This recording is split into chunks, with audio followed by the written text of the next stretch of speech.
السلام علیکم ورحمۃ اللہ وبرکاتہ۔ الحمد للہ نحمده ونستعینه ونستغفره ونعوذ باللہ من شرور انفسنا ومن سیئات اعمالنا،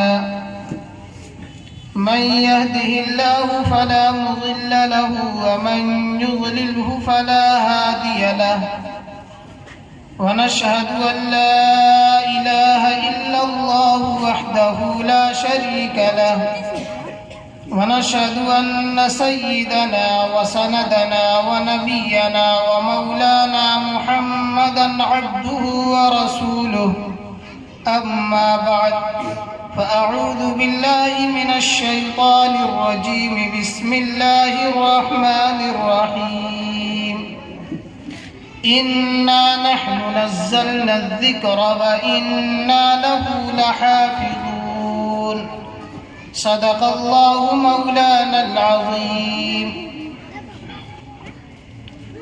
معزز سامعین کرام اور معزز علماء اعظام، میں نے آپ حضرات کے سامنے قرآن کریم کی مختصر سی آیت کریمہ تلاوت کیا ہے۔ دعا فرمایا اللہ تبارک و تعالی مجھے اس آیت کریمہ کی روشنی میں کچھ کہنے کی توفیق مرحمت فرمائے، مجھے بھی اور آپ حضرات کو بھی عمل کرنے کی توفیق مرحمت فرمائے۔ میں نے جو آیت کریمہ تلاوت کیا ہے، اس میں اللہ تبارک و تعالی نے دو چیزیں ارشاد فرمایا۔ پہلی بات جو اللہ تبارک و تعالی نے ارشاد فرمایا وہ یہ ہے کہ اللہ تبارک و تعالی فرماتے ہیں کہ ہم نے قرآن کو نازل کیا اور ہم ہی قرآن کی حفاظت کرنے والے ہیں، یعنی یہ قرآن اللہ تبارک و تعالی کا کلام ہے۔ اللہ تبارک و تعالی نے اپنا کلام جبرائیل امین کے واسطے سے حضور پاک صلی اللہ علیہ وسلم پر نازل کیا۔ یہ قرآن کسی انسان کا کلام نہیں ہے، کسی بشر کا کلام نہیں ہے، اللہ تبارک و تعالی کا کلام ہے۔ اگر کسی انسان کو شک اور شبہ ہو، جیسا کہ اہل عرب نے کہا تھا کہ یہ قرآن ایسا ہے کہ ہم بھی ایسا قرآن پیش کر سکتے، قرآن میں ہے ہی کیا؟ پرانے لوگوں کے قصے ہیں، پرانے لوگوں کے واقعات ہیں۔ اہل عرب نے کہا ہم بھی ایسا کلام پیش کر سکتے ہیں۔ لو نشاء لقلنا مثل هذا ان هذا الا اساطیر الاولین۔ اہل عرب نے کہا کہ یہ قرآن ایسا ہے جس میں پہلے لوگوں کے قصے اور واقعات ہیں، ایسا قرآن اور ایسا کلام تو ہم بھی بنا سکتے ہیں، ہم بھی پیش کر سکتے ہیں۔ اللہ تبارک و تعالی نے فرمایا اگر تمہارا یہ گمان ہے اور تم یہ سوچتے ہو کہ یہ قرآن ہم ایسا پیش کر سکتے ہیں، تو اللہ تبارک و تعالی نے فرمایا تم ایک سورت قرآن کریم کی سورتوں میں سے کوئی ایک سورت تم قرآن کریم جیسی بنا کر دکھا۔ اللہ تبارک و تعالی نے فرمایا کہ تم اپنے مددگار اور جتنے تمہارا ساتھ دے سکتے ہیں سب کو اکٹھا کر لو، سب کو بلا لو اور قرآن کریم جیسی ایک سورت بنا کر دکھا دو۔ نہیں بنا سکتے، نہیں پیش کر سکتے، اس لیے کہ یہ قرآن اللہ تبارک و تعالی کا کلام ہے، کسی انسان کا کلام نہیں۔ اللہ تبارک و تعالی فرماتے ہیں وَإِن كُنتُمْ فِي رَيْبٍ مِّمَّا نَزَّلْنَا عَلَىٰ عَبْدِنَا فَأْتُوا بِسُورَةٍ مِّن مِّثْلِهِ وَادْعُوا شُهَدَاءَكُم مِّن دُونِ اللَّهِ إِن كُنتُمْ صَادِقِينَ۔ اللہ تبارک و تعالی ارشاد فرماتا ہے اگر تمہیں اس قرآن کے بارے میں شک ہے جو میں نے اپنے بندے محمد صلی اللہ علیہ وسلم پر نازل کیا ہے تو قرآن کریم جیسی ایک سورت پیش کر کے دکھا دو۔ آگے اللہ تبارک و تعالیٰ نے فرمایا تم نہیں پیش کر سکتے اور ہرگز نہیں پیش کر سکتے، اس لیے کہ یہ قرآن میرا کلام ہے، کسی انسان کا کلام نہیں ہے۔ حضور پاک صلی اللہ علیہ وسلم نے نعوذ باللہ اپنی طرف سے اسے پیش نہیں کیا۔ دوسری جگہ اللہ تبارک و تعالیٰ ارشاد فرماتے ہیں کہ اگر تمام انسان اور تمام جنات اکٹھا ہو جائیں اور کوشش کریں کہ قرآن کریم جیسا کوئی کلام پیش کریں تو نہیں پیش کر سکتے۔ اللہ تبارک و تعالیٰ ارشاد فرماتا ہے قُلْ لَئِنِ اسْتَمَعَتِ الْإِنسُ وَالْجِنُّ عَلَىٰ أَن يَأْتُوا بِمِثْلِ هَٰذَا الْقُرْآنِ لَا يَأْتُونَ بِمِثْلِهِ۔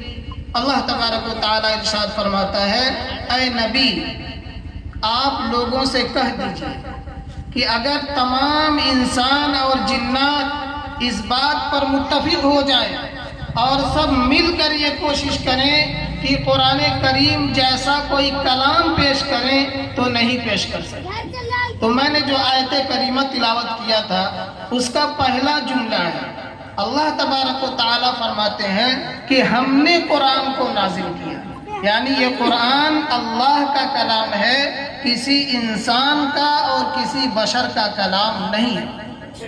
دوسرا جملہ جو اللہ تبارک و تعالیٰ نے ارشاد فرمایا وہ یہ ہے کہ ہم ہی اس قرآن کی حفاظت کرنے والے ہیں، یعنی اللہ تبارک و تعالیٰ نے قرآن کریم نازل کیا اور قرآن کریم کی حفاظت کی ذمہ داری اللہ تبارک و تعالیٰ نے خود لیا ہے۔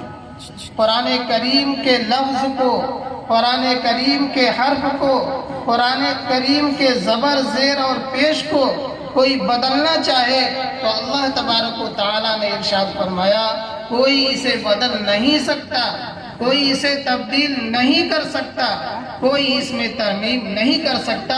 خود اللہ تبارک و تعالیٰ نے قرآن کریم کی حفاظت کی ذمہ داری لی ہے۔ اللہ تبارک و تعالیٰ کیسے حفاظت کرائیں گے؟ قرآن کریم کے الفاظ اللہ تبارک و تعالیٰ بچوں کے سینوں میں محفوظ کر دیں گے۔ بچوں نے قرآن کریم کے الفاظ یاد کیا، قرآن کریم کے الفاظ کو بچوں نے اپنے سینوں میں محفوظ کیا، ان بچوں کے ذریعے اللہ تبارک و تعالیٰ قرآن کریم کے الفاظ کی حفاظت کرائیں گے۔ اگر کوئی شخص ایک لفظ، ایک حرف، ایک زبر اور زیر بدلنا چاہے تو یہ چھوٹے چھوٹے بچے جو اپنے سینوں میں قرآن کریم کے الفاظ کو محفوظ کیے ہوئے ہیں وہ کہیں گے کہ نہیں یہ غلط ہے اور یہ صحیح ہے۔ تو اللہ تبارک و تعالیٰ ان بچوں کے ذریعے قرآن کریم کے الفاظ کی حفاظت کرنے والے ہیں۔ کسی شاعر نے کہا ہے سعادت واقعی ہے حافظ قرآن ہو جانا، سعادت واقعی ہے حافظ قرآن ہو جانا، رسول اللہ کا دارین میں مہمان ہو جانا۔ یہ دولت بازوؤں کے زور سے حاصل نہیں ہوتی، یہ دولت یعنی حفظ قرآن کریم کی دولت، قرآن کریم کے الفاظ اپنے سینوں میں محفوظ کر لینا، یہ دولت بازوؤں کے زور سے حاصل نہیں ہوتی، خدا کا فضل ہے انسان کا ذیشان ہو جانا۔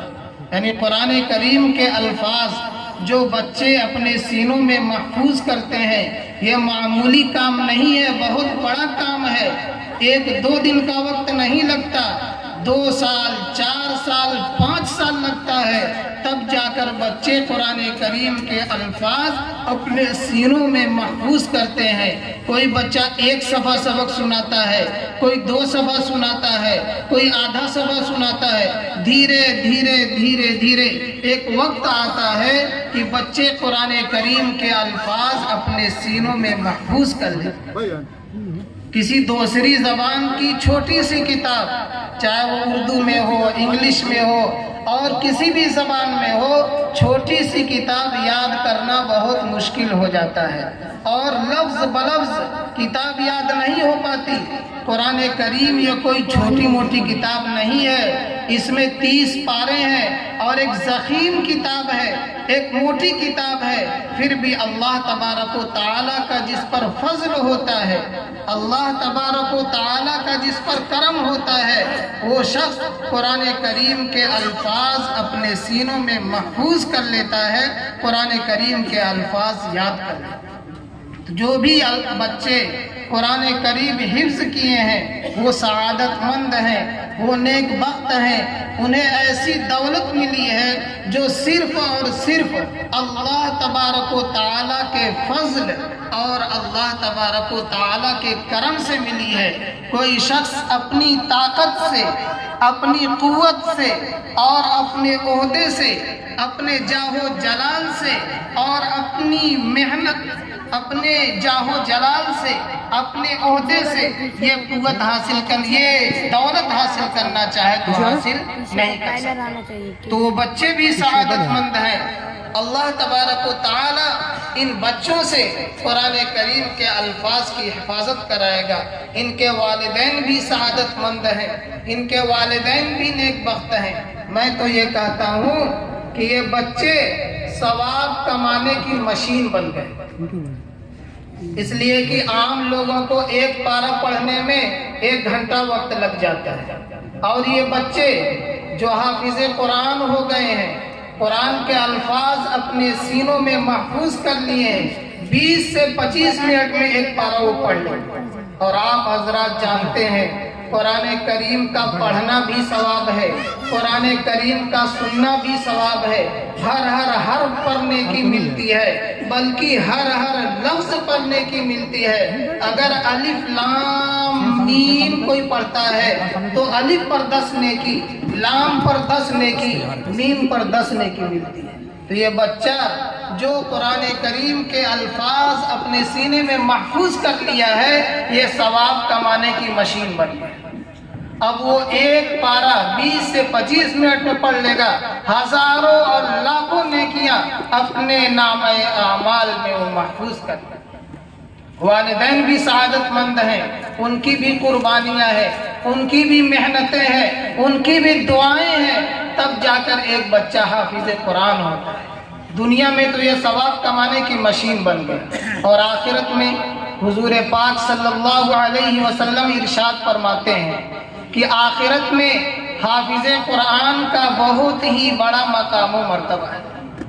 حضور پاک صلی اللہ علیہ وسلم فرماتے ہیں اقرأ وارتقی ورتل کما کنت ترتل فی الدنیا فإن منزلک عند آخر آیت تقرأها، کہ کل قیامت کے دن حافظ قرآن سے کہا جائے گا کہ پڑھتا جا اور جنت کی سیڑھیوں پر چڑھتا جا، تمہارا ٹھکانہ وہی ہے جہاں آخری آیت پر تو پہنچے۔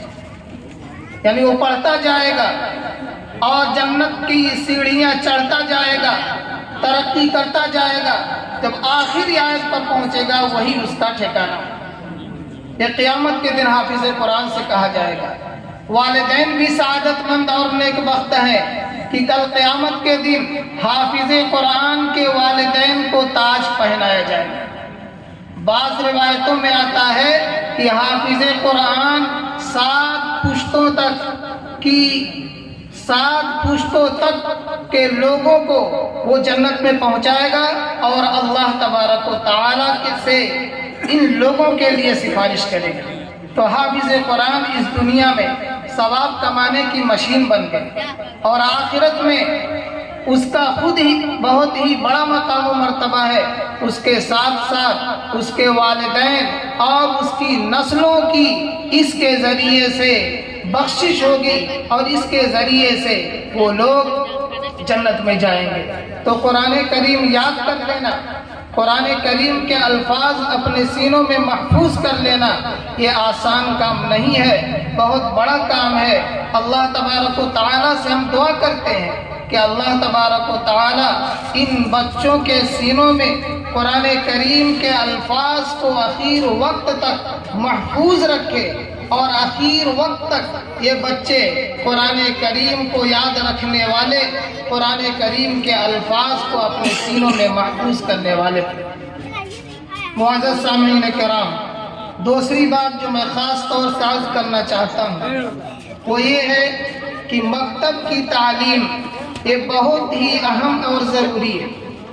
ہمارے اسلاف نے، ہمارے بزرگوں نے یہ نظام قائم کیا تھا مکتب کا، تاکہ ہمارے بچے اسلامی عقائد اور دین کے بنیادی مسائل سیکھ سکیں۔ یہ بہت ہی ضروری اور بہت ہی اہم ہے۔ جب بچہ مکتب میں جائے گا، اسلامی عقائد سیکھے گا، دین کے بنیادی مسائل سیکھے گا، قرآن کریم کے الفاظ وہ یاد کرے گا، چھوٹی چھوٹی صورتیں یاد کرے گا جو نماز میں پڑھنا ضروری ہے، جس کے بغیر نماز ہی نہیں ہے۔ اگر ہم نے ابتدائی میں اپنے بچوں کو انگلش میڈیم اسکول میں داخل کر دیا تو اس کا نقصان بہت زیادہ ہونے والا ہے۔ میں ایسے بچے کو جانتا ہوں جو میرے ساتھی ہیں، انگلش اسکول میں پڑھے ہوئے ہیں، آج حال ان کا یہ ہے کہ سورہ فاتحہ تک انہیں یاد نہیں ہے۔ میں اپنا تجربہ بتا، وہ کیسے نماز پڑھتے ہوں گے اور کیسے دوسرے فرائض اور واجبات ادا کرتے ہیں۔ تو مکتب کی تعلیم یہ بہت ہی اہم اور ضروری ہے۔ ہم جو تعلیم اپنے بچے کو دینا چاہے دیں، میں اس سے نہیں منع کرتا، نہ میں اس سے روکتا ہوں، میں صرف اتنا کہنا چاہتا ہوں کہ مکتب کی تعلیم ہمارے بچوں کے لیے بہت اہم اور ضروری ہے۔ مکتب میں اسلامی عقائد سکھائے جائیں گے، دین کے بنیادی اور ضروری مسائل سکھائے جائیں گے جن کا سیکھنا بہت ہی ضروری ہے۔ حضور پاک صلی اللہ علیہ وسلم نے ارشاد فرمایا، طلب العلم فریضۃ علی کل مسلم، یعنی علم دین اتنا حاصل کرنا جو انسان کے لیے ضروری ہے، جس کے بغیر کام نہیں چل سکتا، وہ ہر مسلمان مرد اور عورت پر فرض ہے۔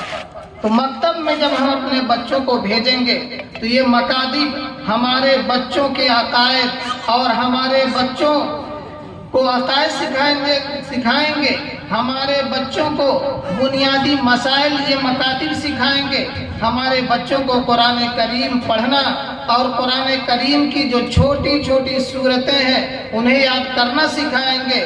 نماز پڑھنے میں آسانی ہوگی، تلاوت کرنے میں آسانی ہوگی۔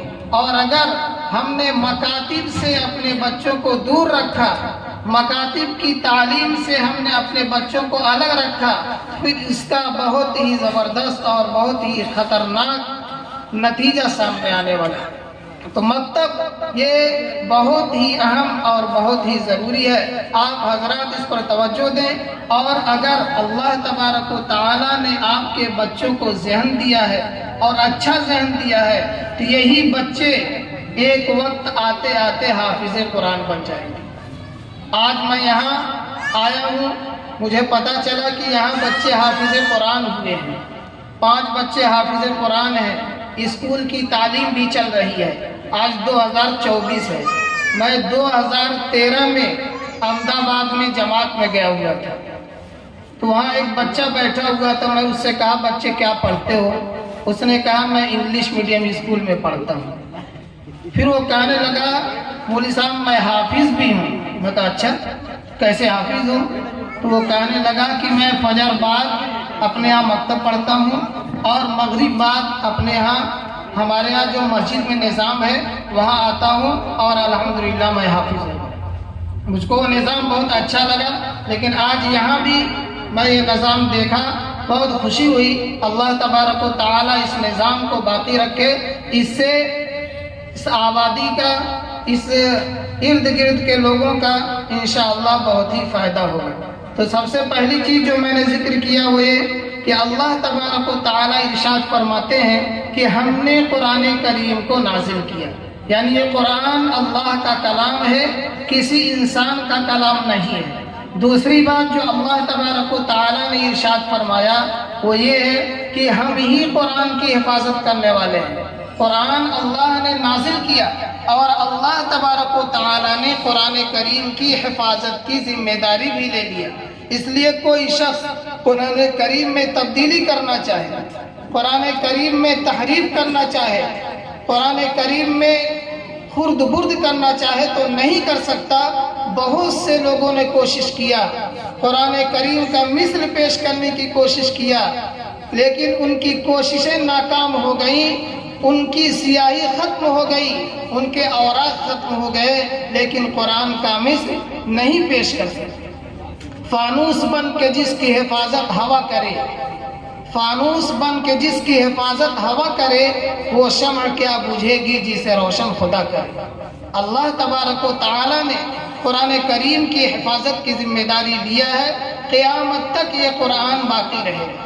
اللہ تبارک و تعالیٰ نے دوسری کتابیں بھی نازل کیا، توریت نازل کیا، انجیل نازل کیا، زبور نازل کیا، لیکن وہ کتابیں اپنی اصلی حالت پر نہیں ہیں، ان میں تبدیلی ہو گئی، ان میں تحریف ہو گئی۔ وجہ کیا تھی؟ وجہ یہ تھی کہ اللہ تبارک و تعالیٰ نے ان کتابوں کی حفاظت کی ذمہ داری اسی مذہب کے ماننے والوں کے حوالے کر دیا۔ اللہ تبارک و تعالیٰ نے اپنے ذمے اس کی حفاظت نہیں دی۔ قرآن کریم میں اللہ تبارک و تعالیٰ ارشاد فرماتا ہے إِنَّا أَنزَلْنَا التَّوْرَاةَ فِيهَا هُدًى وَنُورٌ يَحْكُمُ بِهَا النَّبِيُّونَ الَّذِينَ أَسْلَمُوا لِلَّذِينَ هَادُوا وَالرَّبَّانِيُّونَ وَالْأَحْبَارُ بِمَا اسْتُحْفِظُوا مِنْ كِتَابِ اللَّهِ، یعنی دوسری کتابیں اللہ تبارک و تعالیٰ نے نازل کر کے اس کی حفاظت کی ذمہ داری اسی مذہب کے ماننے والوں کے حوالے کر دی۔ ان لوگوں نے اس کی حفاظت نہیں کیا، اس میں تبدیلی کر دیا، اس میں ترمیم کر دی۔ لیکن قرآن کریم جس طرح حضور پاک صلی اللہ علیہ وسلم پر نازل ہوا تھا آج سے 1400 سال پہلے، اسی طرح آج بھی موجود ہے، اس میں ذرہ برابر تبدیلی نہیں ہوئی ہے، ذرہ برابر تحریف نہیں۔ آخر میں چند باتیں میں آپ حضرات کے سامنے ذکر کر کے اپنی بات ختم کر دوں کہ اللہ تبارک و تعالیٰ نے ہمیں اس دنیا میں پیدا کیا۔ اللہ تبارک و تعالیٰ ہمارا مالک ہے، وہ ہمارا خالق ہے، وہ ہمارا پروردگار ہے۔ وہ جب تک چاہے گا ہم کو یہاں رہنا ہے، جب اس کی مشیت ہوگی، جب اس کا ارادہ ہوگا ہم کو یہاں سے جانا ہے۔ ہم ہمیشہ یہاں رہنے کے لیے نہیں آئے۔ ہمارا مالک اللہ ہے، اسی کی مرضی، اسی کی مشیت اور اسی کے ارادے سے یہ نظام چل رہا ہے۔ جب تک اللہ تبارک و تعالیٰ کی مرضی ہوگی ہم اس دنیا میں رہیں گے، اور جب اللہ تبارک و تعالیٰ ہمیں اس دنیا سے جانے کا فیصلہ کریں گے ہمیں جانا ہے۔ اپنی خوشی سے نہ آئے ہیں نہ اپنی خوشی سے ہمیں جانا ہے۔ سنی حکایت ہستی تو درمیان سے سنی، سنی حکایت ہستی تو درمیان سے سنی، نہ ابتدا کی خبر ہے نہ انتہا معلوم۔ اپنی خوشی سے نہ ہم اس دنیا میں آئے ہیں نہ اپنی خوشی سے ہمیں اس دنیا سے جانا ہے۔ تو ہمارا مالک اللہ ہے۔ ہمیں ہر وقت یہ تصور اور یہ خیال رہنا چاہیے کہ اس موقع پر اللہ کا حکم کیا ہے۔ اللہ کے حبیب حضور پاک صلی اللہ علیہ وسلم کا حکم کیا ہے، جس میں اللہ کی خوشی ہو، جس میں اللہ کے رسول کی خوشی ہو، اس کام کو ہم کریں، اور جس عمل سے اللہ تبارک و تعالیٰ کی ناراضگی ہو، اللہ کے حبیب حضور پاک صلی اللہ علیہ وسلم کی ناراضگی ہو، اس سے ہم بچیں۔ ہم اپنے گھر والوں کی خوشی کا تو خیال کرتے ہیں، اپنے والدین کی خوشی کا خیال کرتے ہیں، اپنے خاندان والوں کی خوشی کا خیال کرتے ہیں۔ اگر ہمیں خیال نہیں آتا تو اللہ اور اللہ کے حبیب حضور پاک صلی اللہ علیہ وسلم کی خوشی کا خیال نہیں آتا، اللہ اور اللہ کے حبیب حضور پاک صلی اللہ علیہ وسلم کی ناراضگی کا خیال نہیں آتا۔ ہم جب اللہ کے بندے ہیں تو اسی کی مرضی کے مطابق ہمیں اس دنیا میں رہنا ہے. ہم مالک نہیں ہیں، ہمارے جسم کا بھی مالک اللہ ہے، ہمارا جو مال ہے اس کا بھی مالک اللہ ہے. جب ہم مرتے ہیں تو ہمارا مال اللہ کی مرضی کے مطابق تقسیم ہوتا ہے. ہم اپنی زندگی میں جتنا جس کو چاہے دے دیں، لیکن جب ہماری روح جسم سے نکل جائے گی تو ہمارا یہ مال اللہ کی مرضی کے مطابق تقسیم ہوگا. اللہ کا جو حکم ہوگا اس کے مطابق بانٹنا ہوگا. بچوں کو کتنا دینا ہے، بچیوں کو کتنا دینا ہے، بھائی کو دینا ہے، چچا کو دینا ہے، اللہ کی مرضی کے مطابق تقسیم ہوگا. میں یہ ذکر کرنا چاہ رہا ہوں کہ ہم جب اللہ کے بندے ہیں تو اللہ کی مرضی کے مطابق ہماری زندگی گزرنی چاہیے. ہر وقت ہمیں یہ خیال رہنا چاہیے کہ اس موقع پر اللہ کا کیا حکم ہے، اللہ کے حبیب حضور پاک صلی اللہ علیہ وسلم کا کیا حکم ہے. اگر ہم اس طرح زندگی گزار رہے ہیں تو ہم کامیاب ہیں، اور اگر ہمیں اللہ کا اور اللہ کے حبیب حضور پاک صلی اللہ علیہ وسلم کے احکام کا خیال نہیں آتا تو پھر ہماری زندگی صحیح راستے پر نہیں ہے. جسم اور روح دونوں کا مجموعہ انسان ہے. جسم جب ہمارا بیمار ہوتا ہے تو ہمیں فکر ہوتی ہے، بخار چڑھ جائے، کوئی تکلیف ہو جائے، ہم اپنے بھائی سے مشورہ کرتے ہیں، والدین سے مشورہ کرتے ہیں، دوستوں سے مشورہ کرتے ہیں اور ایک اچھے ڈاکٹر کے پاس پہنچ جاتے ہیں. لیکن روحانی بیماریاں ہمیں لگی ہوئی ہیں، غصہ ہے، کینہ ہے، بغض ہے، حسد ہے، ہمیں اس کا خیال ہی نہیں ہوتا. ہم مسجد تک نہیں پہنچ پاتے، کیا ہم بیمار نہیں ہیں؟ زکوٰۃ فرض ہونے کے بعد نہیں ادا کر پاتے، آخر ہمارے اندر کمی نہیں ہے؟ حج فرض ہونے کے بعد ہم حج نہیں ادا کر پا رہے ہیں، کیا ہمارے اندر کمی نہیں ہے؟ یہ سب روحانی بیماریاں ہیں، اس کا بھی علاج ضروری ہے. ہم علماء کرام سے اپنا ربط قائم کریں، ان کے پاس آنے جانے سے، بزرگوں سے تعلق قائم کرنے سے بیماری کا احساس ہوگا. غصہ ایک بیماری ہے، اس کا احساس ہوگا. حسد ایک بیماری ہے، اس کا احساس ہوگا. غصے کا بہت نقصان ہے، میں ساری تفصیل میں نہیں جا سکتا. حسد ہے، بغض ہے، یہ ساری بیماریاں ہیں، اس کا بھی علاج ضروری ہے. تو ہم اس دنیا میں اللہ تبارک و تعالیٰ کی مرضی سے آئے ہیں، اور اللہ تبارک و تعالیٰ کی مرضی سے ہمیں اس دنیا میں جانا ہے. ہر وقت، ہر موقع پر اللہ اور اللہ کے حبیب حضور پاک صلی اللہ علیہ وسلم سے اپنا تعلق قائم رکھیں، اور ہر وقت اللہ اور اللہ کے حبیب حضور پاک صلی اللہ علیہ وسلم کے احکام کو اپنے سامنے رکھیں. محبت کا دعویٰ تو ہے، دعوائے محبت ہے، لیکن عمل میں ہم کوتاہ ہیں. کل اللہ تبارک و تعالیٰ اگر ہم سے پوچھ دے گا کہ ہمارے نبی میں کیا کمی تھی، ان کا عمل ہمیں کیوں پسند نہیں آیا، داڑھی رکھنا کیا ہمارے نبی کی سنت نہیں ہے؟ اور بہت سی سنتیں حضور پاک صلی اللہ علیہ وسلم کی ہیں.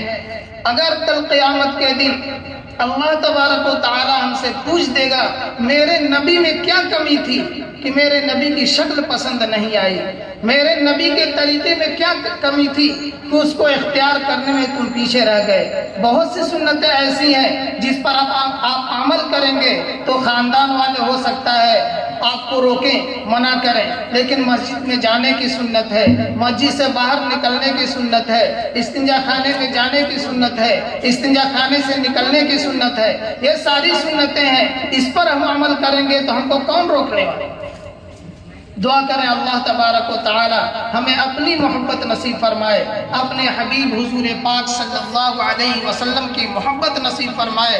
آپ علیہ السلام کے ایک ایک طریقے کو اپنی زندگی میں داخل کرنے والا بنائے. اسی میں ہمارے لیے کامیابی ہے، اور اس سے ہٹ کر اگر ہم دوسرا راستہ اختیار کریں گے تو اس میں ہمارے لیے ناکامی ہے. نقش قدم نبی کے ہیں جنت کے راستے، نقش قدم نبی کے ہیں جنت کے راستے، اللہ سے ملاتے ہیں سنت کے راستے. اللہ تبارک و تعالی ہمیں اپنی محبت نصیب فرمائے، اپنے حبیب حضور پاک صلی اللہ علیہ وسلم کی محبت نصیب فرمائے. آمین. وآخر دعوانا ان الحمد للہ رب العالمین.